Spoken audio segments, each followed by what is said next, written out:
Hey guy, welcome back to the Today Dental Medicine Talk Show podcast. Today I have two special guests. One of my friends is Dr. Choro Duray, been with me several times on the podcast, and now I have Dr.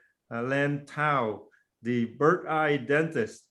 Everyone know him. He's the one that helping your reputation, your online reputation, and your review reputation to lift up your office to a higher level. So let's jump right in and Len, welcome. Thank you for Charo, having me. I appreciate it. I'm looking forward to spending some time with you today. Charo. Thank you as well, Look. I appreciate it. Always nice to be considered for this. I always enjoy the interaction and discussion, and I think we all benefit from this. We all have our own wisdom, right? And so we share each other's wisdom, and hopefully it'll make a world a little better place and easier. Just one thing, that's what a coincidence. We have three guys, all AEGD, coming to the That's show. right. High five, and High also five. happy Father's Day before we started. Yeah, happy Father's Day. Thank you for spending time on the weekend of the Father's Day. I know you guys are very busy, and just let's talk right away about Len. You are travel a lot now these days. Tell me, those people that haven't heard about you, tell me a little bit about the history. How are you involved with bird eyes, please? Great. So I bought a practice in 2007 from a dentist who unfortunately had committed suicide. I rebranded, gutted the building, changed the office completely, was heavily in debt, but had the practice of my dreams. It was amazing, loved it.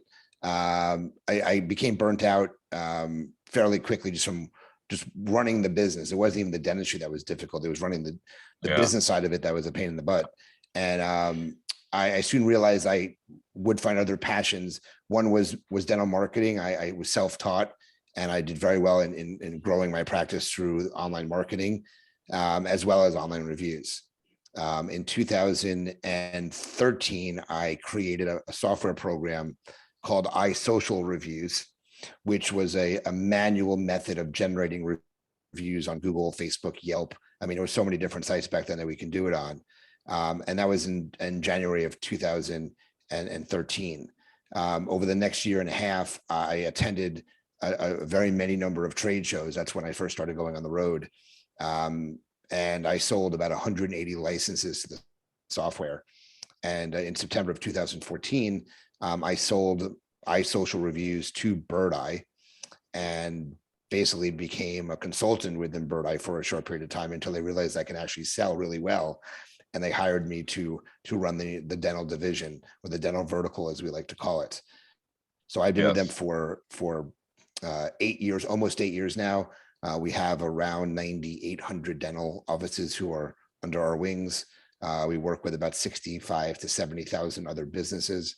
And it's basically changed my entire career. I would never have expected an idea I had to grow as big as it did.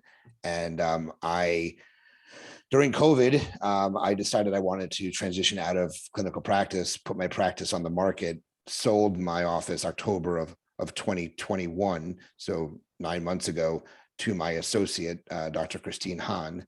And the previous October, I actually relocated my home, and I live in Parkland, Florida now, on the East Coast.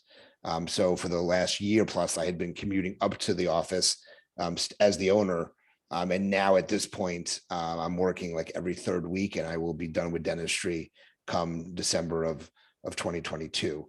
And I will not be practicing anymore. So complete career shift, working with a lot of offices on a consulting perspective, working with offices on the review perspective, doing a lot of consulting with other dental companies as well. So it's like a whole career change, but I'm very, very excited, very happy for what the future holds. And that's kind of my story. That's beautiful. Can I ask you a question? Sure. Blessings that you were able to accomplish that. Not a lot of people can do that. So that's nice that you did that, And, dentistry is a pretty solid profession. So you're going from a pretty solid thing to something that's, risky, right? As an entrepreneur, right? But you did it, and congratulations. So I commend you on that. What I'd love to know is your company that you started, the first one, what was the differentiation with your product from it? Because every product has to have a differentiator, right? Something that's unique and different to sell it, right? That people want. The first product you had obviously was successful enough that Bird Eye wanted to buy it. So what is it that you did in that product that was so successful? Well, I was really first to market for a full-fledged only review product to generate reviews. There was nothing else out there. There were programs that were within other programs. I really kind of wanted to prove a concept. I really had no wherewithal to really build something that was going to get as large as what Bird Eye is now. I wanted to prove a concept. But the differentiator was the practices had control on who they sent it out to. There was no automation, so it wasn't there. But to be honest with you, Bird Eye didn't want my product. They wanted me. I'm the differentiating factor. So, when I talk to dentists now on the phone, and most of the time they know I'm a dentist. If not, I do tell them I'm a dentist, obviously. And many times they buy right away simply because I have the credibility in the space. So the differentiating factor is me. And I don't like to talk about myself that way, but that's what makes me different than any other company out there. Is there's a dentist who's running the company and or running the sales side of the company. And that's what differentiates me. Patients trust me, companies trust me, doctors trust me when I'm talking about. So I truly believe I was a differentiating factor. My software was nothing extraordinary. Bird Eye has taken some of my ideas within the software and incorporated them into Bird Eye, but it was not my technology. They got rid of my technology. They wanted me and they wanted my revenue is really what they wanted. Well, that's interesting, because usually they don't necessarily want dentists because they feel like they're all clinically perspective, right? So usually they want someone that's outside, that's got a marketing degree or experience in other corporations outside to run those things. But that's good. But your product still must have had some merit to be able to use, like you said, you're first to market, right? Sometimes that's a good thing, right? So that was probably clutch. So were you before Demand Force and all that stuff? I was around. Well, Demand Force, if you remember, Demand Force was a communication software that had a relationship with Google to put their reviews on Google.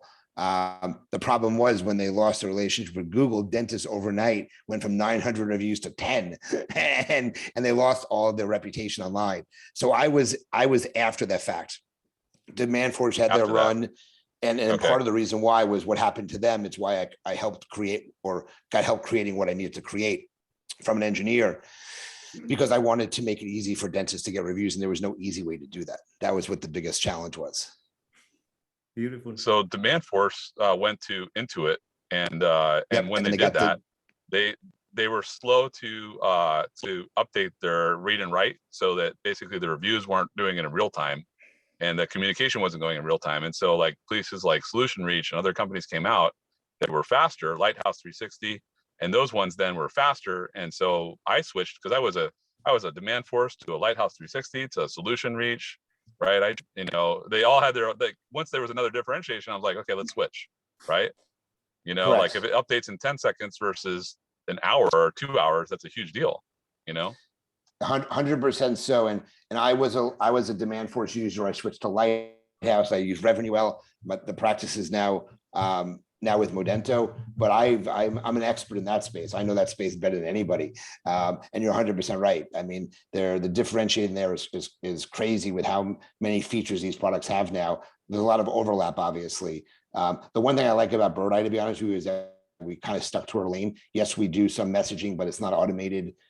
So we have a messaging, like a text messaging platform, but I don't compete with those companies because there's so many of them. And as you said, dentists can switch from company to company very easily without really patients realizing there's a difference in the products. So we have really not, those companies are communication software. So they're really not a competitor of mine. I have very few competitors in our space that are simply review generation products that help you get ranked higher on Google and attract more new patients. Beautiful. Very good. For those so what is the differentiator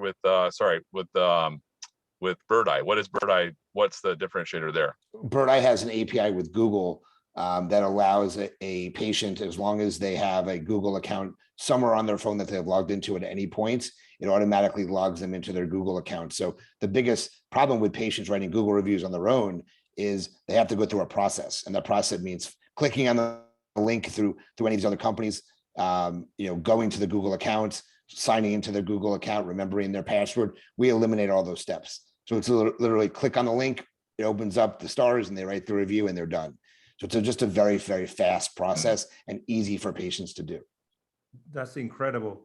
Len, for those dentists that never care about online reputation, can you just tell us like, well, how important that is for an online reputation for a dental office these days? Well, I mean, look, patients let's start off with patients look at reviews online. Okay. And again, they're not a patient until technically they come in. So prospects are looking at reviews online before they make any decisions. And practices are spending a lot of money on the marketing that they are doing to attract these new patients. So you need the reviews to not only gain the trust of the patients to have them come in, but you also have it because you want the marketing dollars you're spending to have a significant return on investment. You're not just marketing to break even, you're marketing to bring new patients in and ultimately make more money. That is the primary goal of marketing, is to make money. That's what it is. Yes, you want new patients, but you want the patients to come in and spend money. So the online reviews are really the first thing somebody looks at. So look, let's do it this way. If someone does a Google search for your office, they know who you are. They saw you somewhere, they were referred to you. Well, they're going to look online and see what other people are saying about you. And then they're going to decide whether to come in based on what those other people are saying. Versus somebody who does a search for dentist near me or dentist in my town, they probably don't know who you are yet. In order to be visible and credible, you need reviews to rank higher on the maps of Google, so you are found for the marketing effort. So it's a combination of both of those things. That's why online reputation is so important. Beautiful, Len. So the bird eye is the combination of Facebook, Google, and HealthGrade all combined, and they average them out, or is that so? Are you saying how we generate? Where are we putting the reviews, basically? Yeah. So basically, what we do as a company is we integrate with the practice management software. We work with about 98% of them. There's very few of them we do not interact with. Okay, but we have a software integration that at the end of the day pulls the name of the patient, the email, the mobile phone number, and the last visit date out. And based on a number of different parameters, we determine whether they've got a text message recently. We won't send them another one. That they practices turn the patient off if they do not want to get a review request sent to them. But ultimately, at the end of the day, a text message goes out automatically through our software integration, asking a patient how their experience was. And when they click on the link that's in the text message, it basically says, we hope you had a great experience and want to write a 5-star review. However, if we haven't provided a 5-star experience, we want you to contact us directly by clicking the red button below. So Google, Facebook, HealthGrade, I like to only put 2 in there, not 3, but it could be Google or Facebook, Google or HealthGrade, just Google. And it is green, and then contact us directly is red, which means there was a problem and contact us. When they hit the red button, the patient is presented with something that says, we're sorry you had this experience. Please provide some feedback so we can do better next time. Whatever's written to them is sent back to the office directly. It does not go online. That is super genius. Lance, how much is the cost for monthly? The dentist one? Our services range from $300 a month up to $450, depending on the different features we have. But it's a $300 a month service. It's not expensive for the results that we generate. I mean, I always say, what is a new patient worth to a practice? For a typical general dental practice, year one is somewhere between $1,200 and $1,800.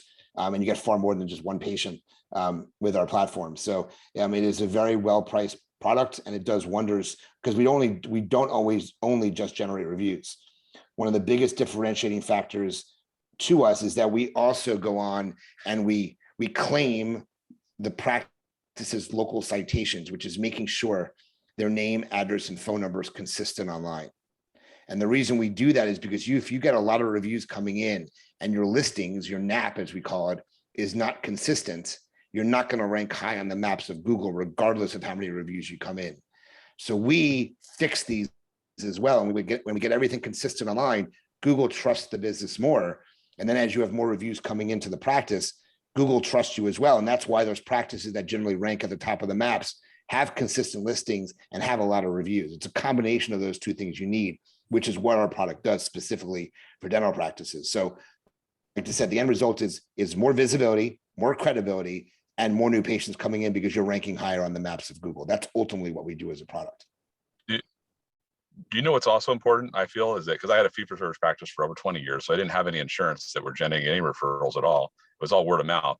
And so, and we didn't really do a lot of marketing. We mostly did community service type things that were giving back to the community that brought, branded us too as well.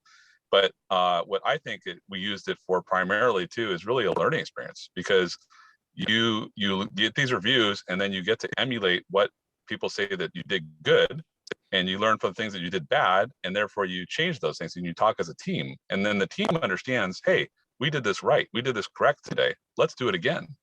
So as a practice, it's a practice builder that you continually learn. It's kind of like doing steric dentistry and learning that, oh, I didn't have enough reduction, or I, the prep could have been better here, right?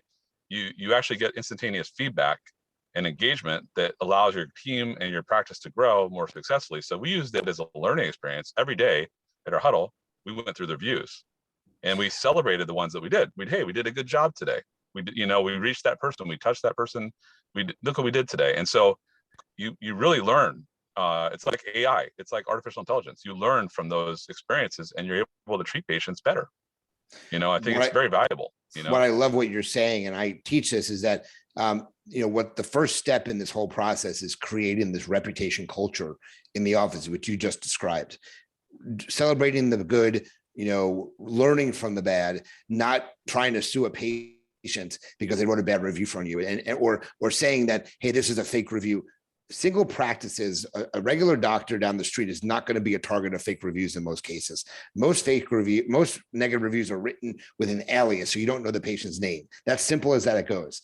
And if you're going to say that a patient has, targeted you for a slew of bad reviews, it doesn't happen that often that I've seen. But if you celebrate the good and learn from the bad and accept feedback, hey, we're running late, let's improve what we're doing. Or, right. The person at the front desk is not very nice, we need to get rid of that person. That's the purpose of these reviews. And I'll tell you a really quick, funny story. A dentist reached out to me about 5 years ago and said, Len, I need your assistance. The person at the front desk, there's a lot of bad reviews about them. And I looked them up, and I think at the time there was about 35 bad reviews, 35 reviews, excuse me. And there was about 25 of them, 27 of them that were about the person at the front desk.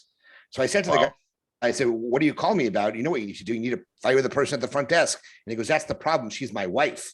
And jokingly, I said to him, well, you need to divorce her then. And he hung up the phone on me. He didn't like that answer. It was a joke, total joke. So what ended up happening was it came up in conversations, right? So I looked the office up about three or 4 months ago, and now they have 75 reviews and they have like 50 bad reviews, and they're all about the person at the front desk. So he never has learned from the mistakes in his practice. Wow. And that's not what this is about. You want to learn from what's going on, do better, and improve your practice, which is what this reputation culture is about.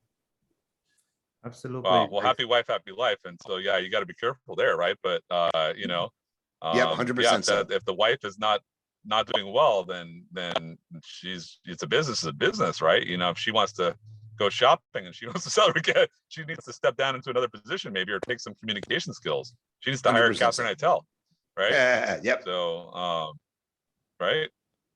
So Len, tell us. Plug for Catherine Eitel there, by the way, one of my favorite consultants. Len, tell us a couple of story of that you've been dealing with dentists, like as far as like good and bad review. Like, how do you predict that it's going to be a good review or a bad review? Do you send everything to, at the end of the day, you're going to send everything to everyone, or what? Well, I talked about this reputation culture, and that means that you realize that people are watching you, the good, the bad, and the ugly that goes on in the practice. If you realize a patient has had a somewhat negative experience, I don't necessarily say, hey, you want to send a review request to them. Using our software, again, we have that red feedback button, which gets hit about 98% of the time. So out of every 100 reviews that come in, you may generate 2 negatives on Google. Otherwise, everything's going to be positive. So there's no really reason why you shouldn't send it to the patients, but I know that there's some that don't want to. So if you recognize, look, I also want to state that if you treat patients well and do good dentistry, you're going to do really well with online reviews. Simple as that.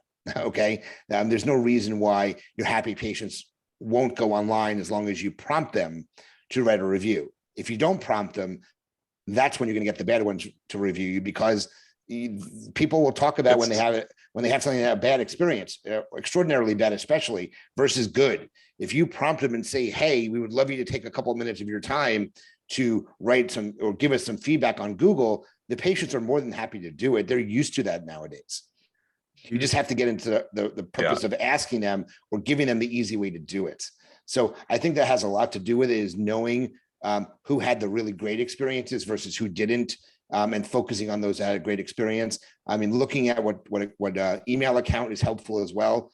Those with Gmail have a much easier time than others to write a Google review. But again, you don't know a lot of times because they'll give you AOL, Hotmail, MSN, Yahoo, Comcast, Mac.com, but they almost all of them have Gmail accounts too, but they may not provide that to you because it's their main email in most cases. So that's not even a great way to tell, which is I still recommend sending them out in the masses. And if you get a bad review, you know what? You chalk it up. I always say, don't sweat the small stuff. You learn from it and you just focus on getting more positive reviews. That's what it's about.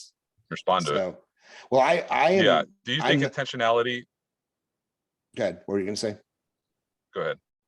Well, do you think intentionality of, what I used to do is I think that once someone celebrates something and they give a positive review in the office, they tell you something great, that's an opportunity right there.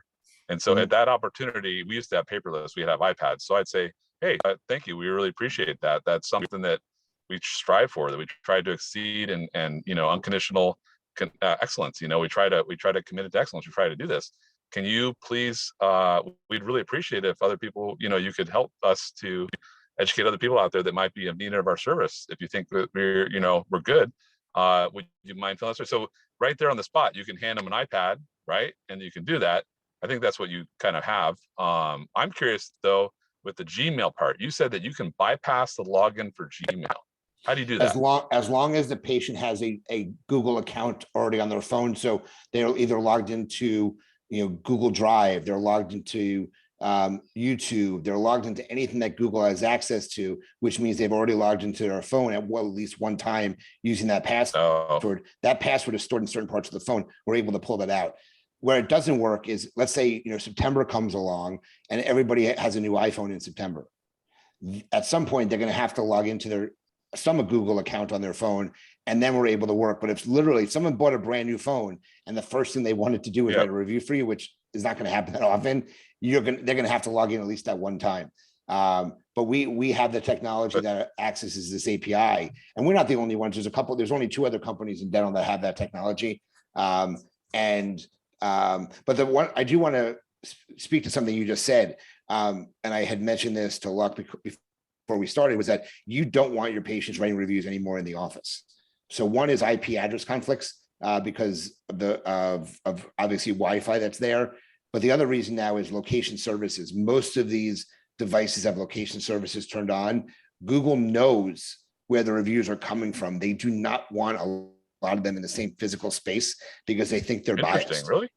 Yes. And doctors have been seeing reviews been taken down by Google, or their number isn't getting any higher. Their score, they have 500 reviews, and then 10 days later, they have 10 new reviews that came in, but they're still at 500 reviews. And that means some of the new reviews are posting, but the old ones are coming away simply because they're not doing what they're supposed to be doing. So I don't like offices to get reviews in the physical office space. And the analogy I use, just so you know, is if you use Google Maps to get directions to a restaurant, okay, Google knows you're at the restaurant. They don't send you a review request until you left the restaurant. They don't want it being done in the physical restaurant because there's bias there. And it's the same exact thing for dental offices. So I do not want offices to get reviews in the physical office space. Is it easier? Yes. But in the long term, and that's what I teach as best practices, it is 100% going to hurt. And I get calls every day from somebody who has a bad review or problem with the reviews. People teach that though. There's companies that teach that. And they're not teaching it right. I mean, look, there's certain companies out there that do gating of reviews. And you're not allowed to gate reviews. You haven't been able to gate reviews since 2017. So what is a gate? So there's programs out there that says thumbs up or thumbs down, like a green and a red thumb. Now, if you hit the green thumb, you get taken to write a review. If you hit a red thumb, you're taken somewhere else. That's not allowed, okay? Or how was your experience, good or bad? Or would you recommend as yes or no with 2 different directions? That's not allowed. That's a gate. And there are companies who do that and they don't do it properly. And if Google but you're able to say it with words. You're able to What's say that? it with words? Well, You're able to say it with words though? excuse me, you just can't have it go to two separate places and not give a negative experience the ability to write a bad review. For instance, with Bird Eye, yes, there's a red button, but if a patient still has a Right. negative experience, they technically can still write a bad review on Google by clicking Google and writing a bad review. That is why it's not a gate. But when you have only two choices and they go in two different directions, that is a gate. You're not allowed to do that. So 100% against their But if terms you and click conditions. the red button, doesn't it go away to, Right, that's why it's called the gate. doesn't it go to the other? No. So gate is you only Right. give them two choices. With one way is one direction, one day is the other. That is a gate. And our Right. message is you give them two choices, they can still write a negative review on Yeah. Google. That's why it's not considered a gate. So, but you don't want to Okay. gate reviews. So Just even like if they hit the red button, you could still write a negative review. no. So that would go back to the practice. But again, we're giving them the option of doing a negative review on Google directly if they want to through our software. These other products that have a thumbs up and thumbs down do not allow that. And that is against Google's rules. Got it. Okay. So Lance, Interesting. so the first step to generate a 5-star review would be what? I think I already mentioned that. I mean, look, it's to create a reputation culture, recognize who the patients are. Look, in order to get a review, you have to ask whether you want to ask them and simply ask. If you do ask them, you may get a 2 to 5% conversion. So if you ask 100 patients, you're lucky if 2 people do it. If you just ask, but you have to ask to get. If you don't ask, you don't get. So you have to get in the habit of asking the patients, whether it's verbally, sending them a link yourself, using an automated system. You just have to create this reputation culture to realize you need to start generating reviews. That's what this is about. That's a Then team. your Team mentality. That's a team mentality. That's the whole team. Everybody's on board. Well, yeah, You know? well, but I also point to the doctor that if the doctor doesn't make it a priority, the team isn't going to either. So I give that ultimately to the leader. That's a Yeah, leadership it's a leadership issue. Exactly. 100% so. Can you tell us a little bit about like some of the dentists out there been doing, like they suing the patient who gave them bad review because they know it's not fair for them, this and that. Can you just explain to the dentist that trying to sue a patient? Should we do that or forget about it? Just move on. Absolutely I don't know anybody that not. does that. Yeah, there are many. Well, I hear about it because everybody reports it to me. So no, the last thing you want to do is sue a patient, threaten to sue a patient. Just don't sweat the small stuff. If you get a bad review, relax, take a deep breath, don't let it bother you, and just focus on getting more positives. You do not, I literally, no joke, gave a seminar at CDA this year in Anaheim about how to deal with bad reviews. And it very much says, do not sue a patient. And I had a woman, a dentist, come out to me afterwards and said, well, I'm in the process of suing a patient right now. What do I do? I'm like, get rid of the lawsuit. Well, we're almost at the settlement phase. I'm like, what are you settling for? Is she going to take the bad review down? No. She's going to pay her money. Like, what's that about? So I said, you know what's going to happen? You're going to win this case and somebody's going to find out about it and put it on the news and your practice is going to get tanked online. It's the exact opposite. It's like the Streisand effect. And I always talk about defamation. Yeah, correct. She was suing for defamation. And many dentists, there was a dentist in New York, an endodontist who sued 5 patients for $100,000 because they left a negative review. And one of the reviews, which I saw and read, to paraphrasing, said, I went to the doctor. I waited 3 hours, almost 3 hours to see the dentist. He spent 30 minutes examining me and he sent me back to my general dentist with a possible cavity. That's what he wrote. That's what the patient wrote. And the dentist sued him for $100,000 and it made national news. Well, that's ridiculous. Of course it's ridiculous. It's common sense. It's not common sense. It's ridiculous. So now forever on his Yelp page, he gets what I call a scarlet letter that says that the practice or the doctor has threatened legal action to his potential patients. You should not basically go there is what it says. Okay. What, Yelp did that? Yelp did that. Yep. Yelp has these scarlet letters. They're basically Yelp's all over the place. Consumer alerts that are a problem. I mean, just like, you're not allowed to incentivize for a review either. You can't do that. So there was a dentist in California who was giving away tickets to Disneyland for a 5-star review. You can't do that. Like don't bilk the system. Do it the way you're supposed to be doing it. And you end up with really, really great results. Trying to get away with something that's not legal or not recommended, that's when you get hurt. And that's when stuff happens and you lose things. Practice by the books What- and you'll end up with great results. That's what it comes down to. You know what? Can I say something without actually saying an actual company name? What do you think about companies that take reviews and will put them into the non-reviewed section? Perhaps maybe because you don't want to spend marketing dollars with them because you don't need to. So I'll say the name. What do you think of? What do you without No, I'll say saying that. any I'll say names, the right? name. It's What- easy. Like I mean, no, I mean I don't know if we should, but you know, like I don't think it's ethically right. Like but that's not true. But it's that's like not true. I But think that's not that true, Charles. So well, they I say give a it's not class. true, but yeah, anyway. Well, I give a class called Help on Yelp. Okay. So my class is called Help on Yelp. And I've studied Yelp intently over the years. I've interviewed about maybe 75 doctors who have used Yelp or have had issues with Yelp. And what I found is they are advertising to advertise. They're not advertising to get reviews out of the filter. Now, I know many dentists who advertise and their reviews are still stuck in the filter.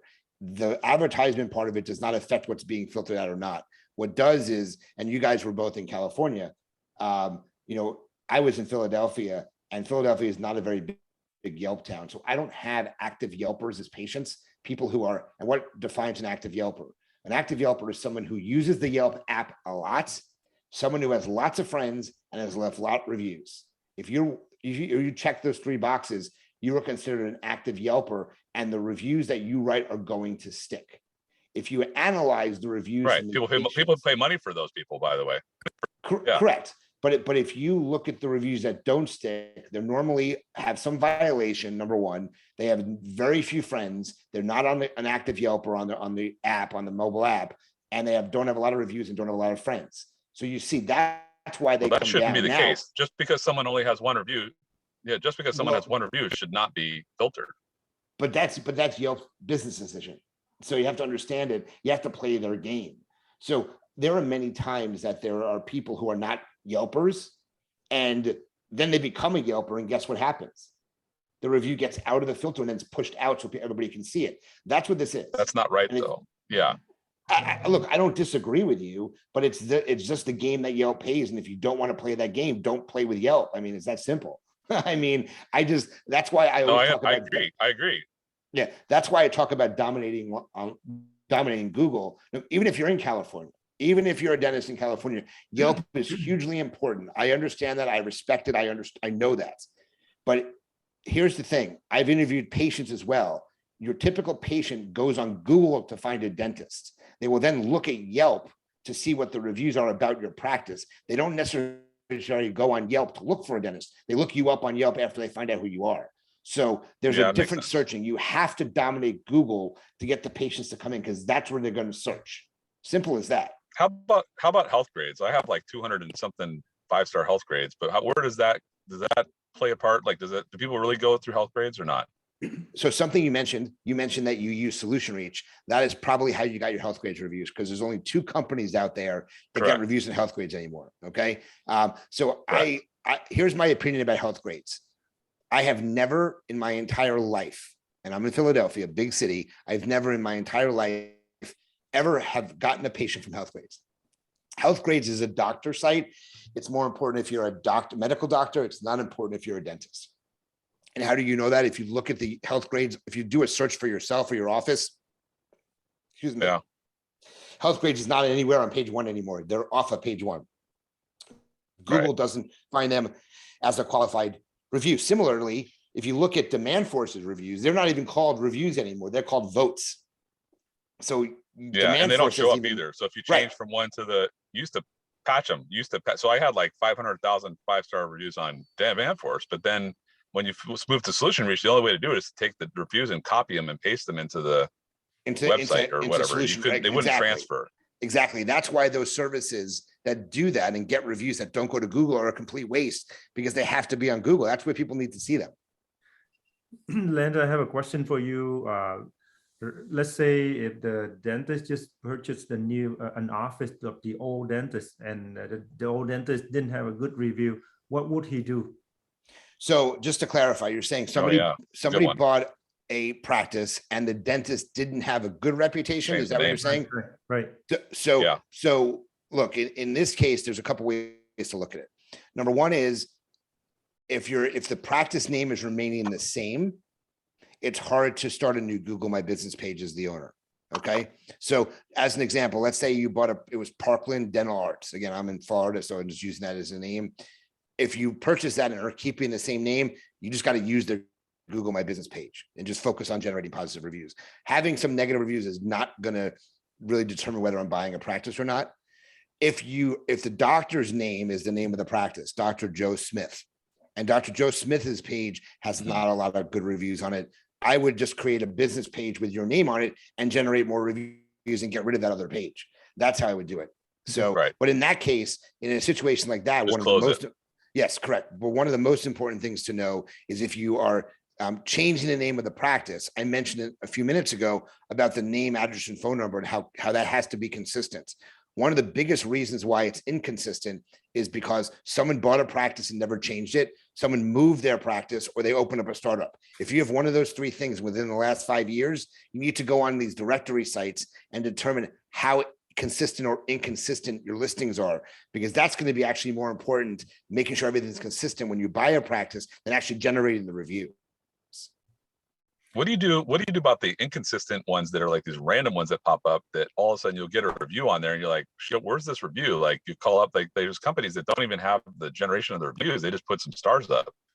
Well, there's a couple of sites like that. There's one called Share Care or Care Dash or something. And they come up with their own score. They're like the score doesn't even make any sense based on the reviews that are online. Look, my opinion is they're not going there to look at the reviews. They get some traffic, of course, but ultimately, where are they going to look? They're going to look on Yelp or Google. I don't even think many people look at Facebook for reviews either. I mean, the only reason I think Facebook is really important is because it shows up on a Google search.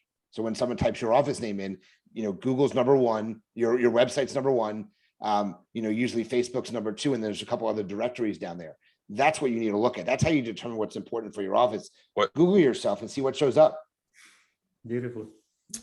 What do you think about SEO and websites that are standardized templates? So you have some companies that are huge companies that are doing the same SEO on every single website, right? What do you think about that versus customized?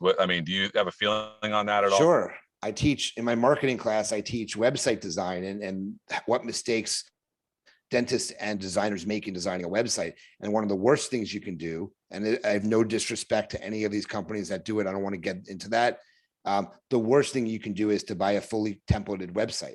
And I'll tell a funny story here. So in 2015, I spoke at the ADA meeting in Washington, DC, and we had the first ever hands-on class. So what people did was they brought their computers or their tablets, and we had a hands-on workshop to learn how to better market one's practice.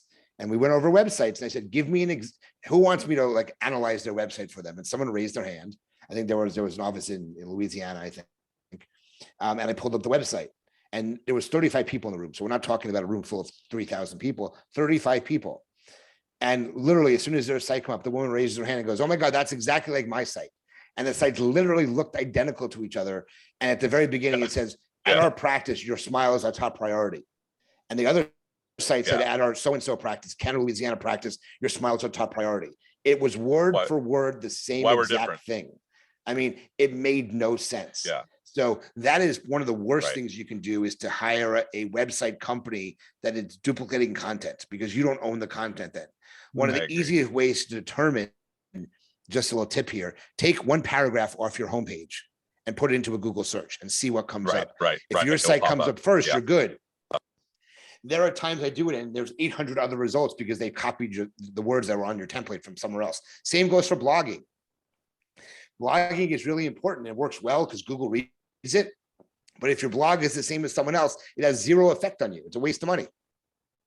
So online marketing is one of those really things you have to be careful with. One, you have to know your numbers, know what type of results they're getting for you, but really know what they're doing for you and how much you're spending on it. That's really what it comes down to.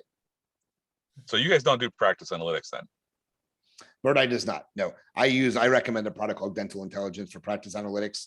I like their stuff. I love their product Modento for patient communication, but we do not do anything. We analyze the data from Google for the practice to show them the increase they have in number of visits, number of people who requested addresses, number of people who clicked on things, but that's using Google data and Bing data, but not using anything related to the practice data. Beautiful. Hey, gentlemen, we spent good. Close to an hour. Really quick question, Len, could you talk a little bit about your book, 100 Tips or something for Yep. review?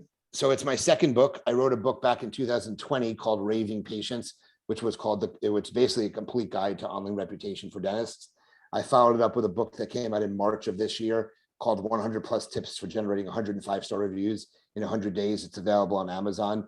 And basically what it is, there's literally 125 tips on ways to generate reviews on all the different sites, all different things, like using a gimbal to get a video testimonial, which is a little device it's a steady cam, so you don't have the camera shake. GoPro. Making sure that your listings are consistent, making sure you're asking the patients properly, using an automated system. There's literally 125 different tips for you to grow your reviews very quickly if you take the tools in the book that was mentioned. So it's available on Amazon. It's like $14.99. Again, it's called 100+ Tips for Generating 105-Star Reviews in 100 Days. It's a powerful book. I think every author should read it for the price it is. It's not a moneymaker for me. It's simply the fact that I wanted to kind of give back to the dentists out there, and this is one of those ways. Beautiful. Len, you nice. travel and teaching. You are focused on what are the topics that you focus on teaching these days? So I teach online review generation, the good, the bad, and the ugly related to reviews. I teach how to deal with Yelp. I teach how to deal with bad reviews specifically. I also give a class on technology, using software technology to increase case acceptance. I'm very big into case acceptance. I have a workshop that's available called The Art of the Sale, teaching sales techniques. And I also have another workshop that's called The Art of Dental Financing, where I'm talking about how to really maximize the third-party financing available in one's practice and take their revenue to the next level simply by using different third-party financing options. So I have a wide range of things. I don't teach clinical dentistry. I teach how to grow one's practice and make more money. That's what I teach. It's beautiful. And Did those names? Go ahead, Charlie. Did those names come from The Art of War? No, the book, The Art of War. I'm familiar with that. No, I just someone said they asked me, how do I become so good at selling? And I was like, well, I know the art of the sale, and it just stuck. That's where it came from. I don't know. And then the offshoot was the third-party financing part of it. So there are workshops available as well. Anybody can go on my website, drlentau.com, DRLENTAU.com, and find information about all the things that I'm kind of involved in nowadays. Hey, gentlemen, thank you very much for joining my podcast today. It was an honor to have both of you guys today on a special weekend. Really appreciate, and I wish your family have a wonderful Father's Day weekend. Take care. Thank you for having us. Have a blessed Father's Day. It's very great presentation. Thank you so much. Appreciate all the information and knowledge, and those books, special gift to people to be able to give that. So it's really nice. Really nice. Thank you so much, Len and Jaro. Have a good one. Take care, you guys. Very good. Take care. Bye-bye. Bye-bye.